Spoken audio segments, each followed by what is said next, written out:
Hold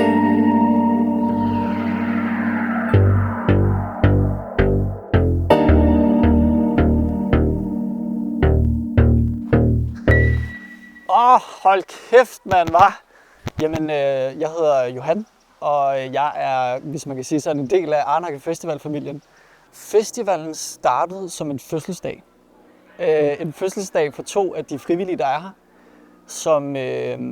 som simpelthen bare skulle holde sig en kæmpe stor dejlig fødselsdag for deres venner og familie. Og så tror jeg, at den fødselsdag var så fed, at de tænker, vi skal holde noget igen året efter, men det behøver ikke være vores fødselsdag. Og så endte det med, at den fest, den blev holdt af flere af de samme venner, som satte sig ned år efter år og sagde, jeg tror sgu, vi skal gøre det igen. Og på den måde blev den her gruppe af venner også mere hen i en lille familie. Og den familie er så blevet ved med at lave den her festival år for år.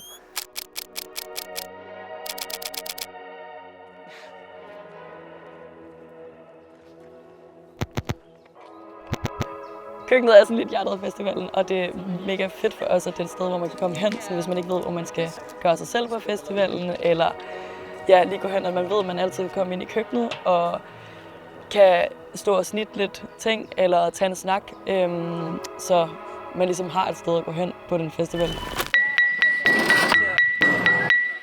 Og det er bare så fedt det der med, at man får det direkte fra jord til bord, eller sådan, at man kan få folk til at se sådan, være ude på markvandring, hente deres mad, lave det i køkkenet, servere det. Ja.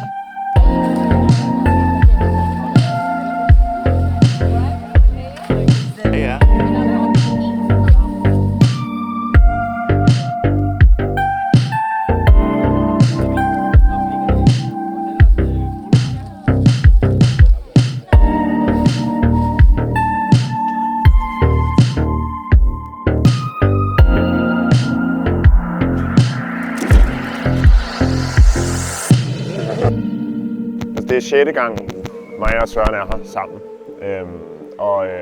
Første år var vi egentlig bare med som vedhæng.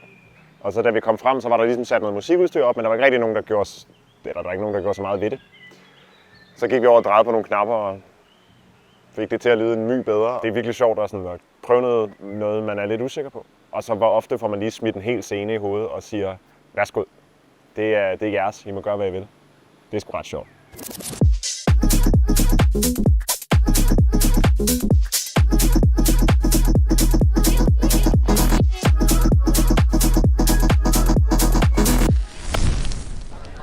Den sådan fællesmiddag, vi har her, det er der, hvor at alle bliver samlet på et sted på samme tid. Og sådan, man både mærker sådan, wow, okay, vi er virkelig mange til den her festival, og sådan, det føles meget sådan familiært på en eller anden måde. Et break, hvor man netop lige bliver samlet.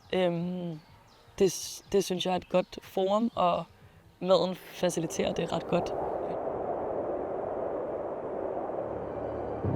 For mig har det været et kæmpe safe space. Som musiker er jo min måde at kommunikere på er gennem musik.